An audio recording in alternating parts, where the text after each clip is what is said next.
Fakesagan, what the fuck are you doing up at 6:30 a.m. making YouTube videos?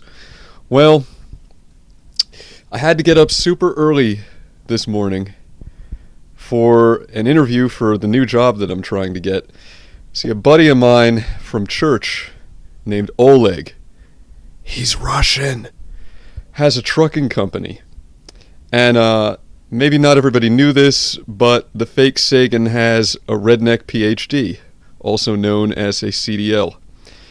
And truckers make good money, don't they? That's like $18 an hour. Why have you been slaving for $9 an hour when you could have been doing that the whole time? Well, because frankly, I like to be a lazy sack of shit that rolls out of bed in the morning and wakes and bakes and stays high all day. Kind of like the DP does now. But I've been getting my life together. If I get this job today, which seems pretty likely, then I'm going to be clawing my way up from the bottom. And the next step for me is to hopefully get back into school, where I plan to pursue a STEM major, and I'm leaning towards engineering. So, and I say very unironically, by the way, that all the credit goes to my Lord and Savior Jesus Christ. Now, that having been said, I've got this comment here from Billy Goat, one of my favorite subscribers. This guy shares similar taste in music with me. He's into doom metal and stoner metal, my favorite. He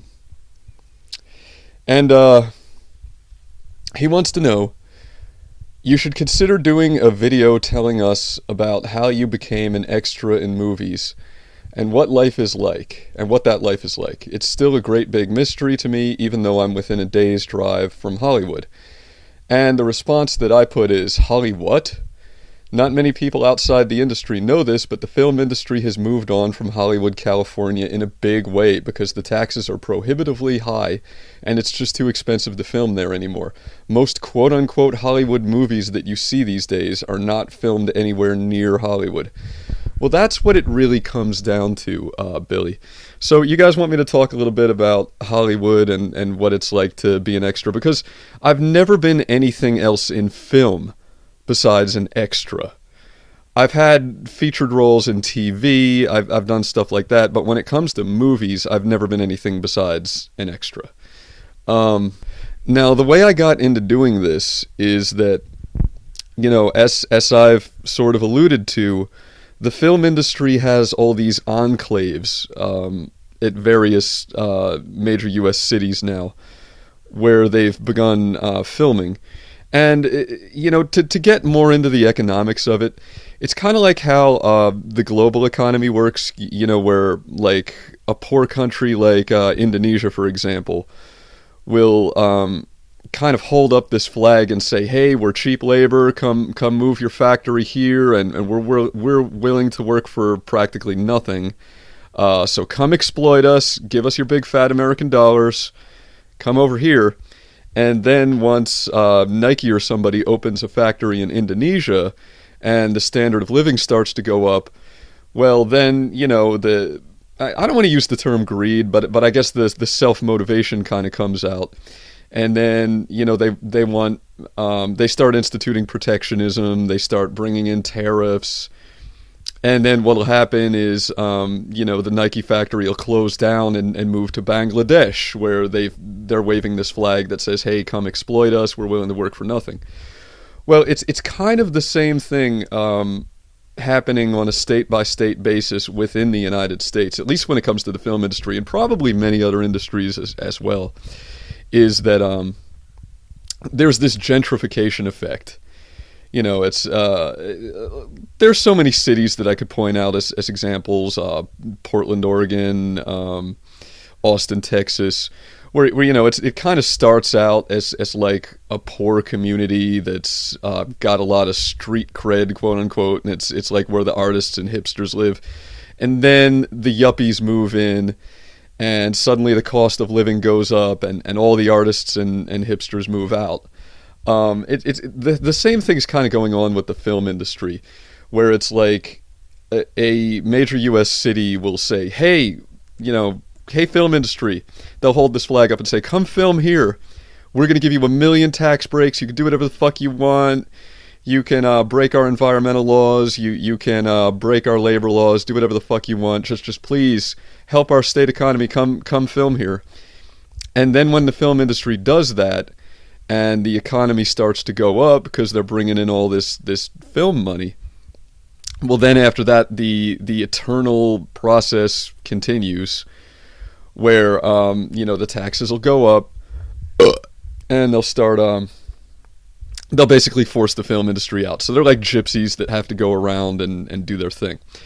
Well, anyway, one such location is New Orleans, Louisiana, which is affectionately known as Hollywood South.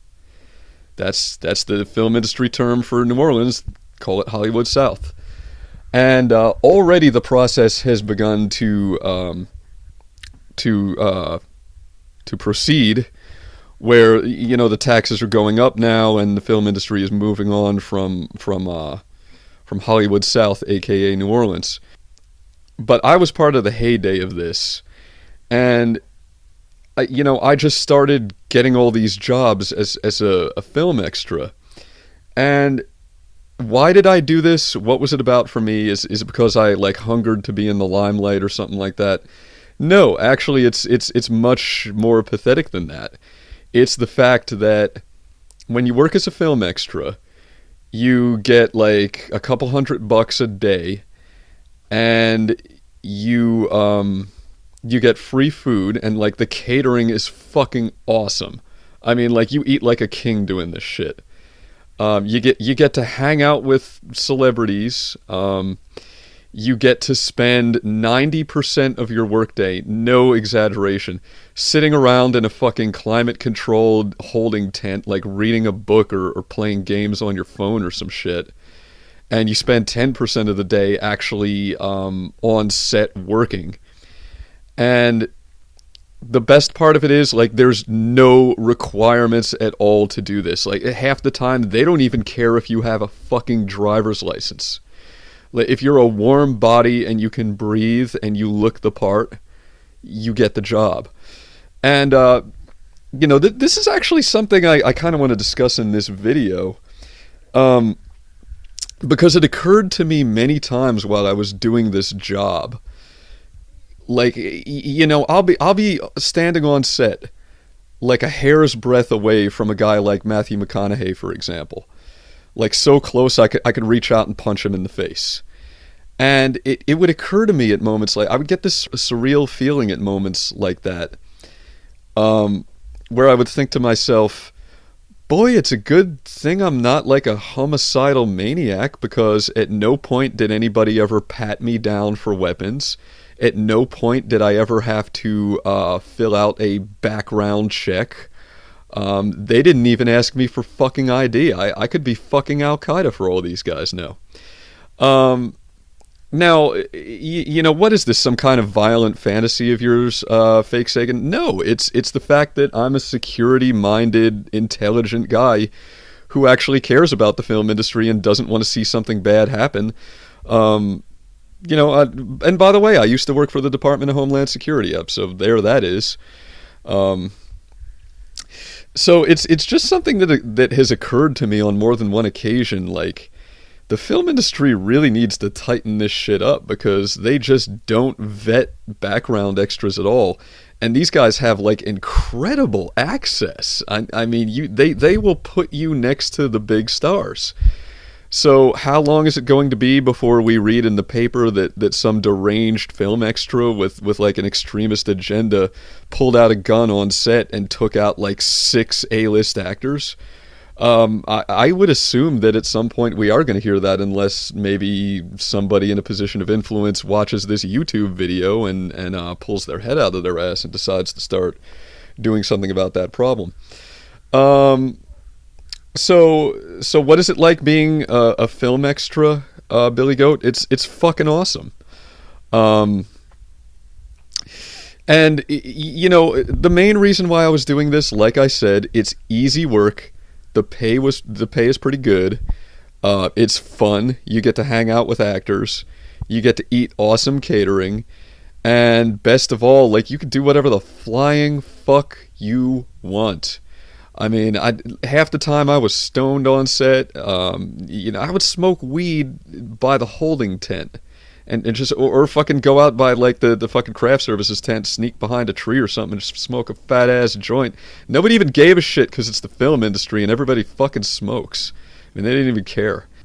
And yeah, it's just like, it's generally good times. And I mean, and man, people are fucking lazy. Like, some extras that I know, what they would do is like they would show up on set in the morning, fill out their paperwork for the day, and then they would go hide somewhere and like go to sleep the whole day.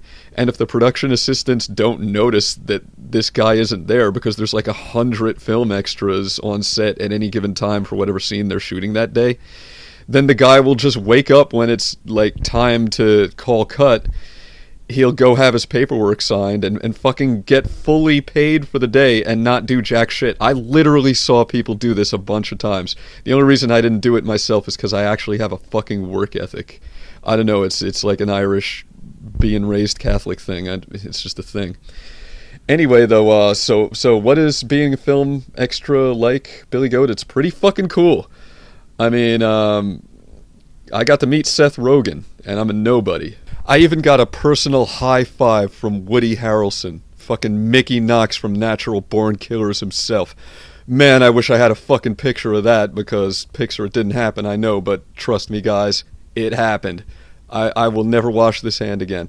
So that's what it's like. It's pretty awesome, and that's all the news that's fit to print. Keep it fake.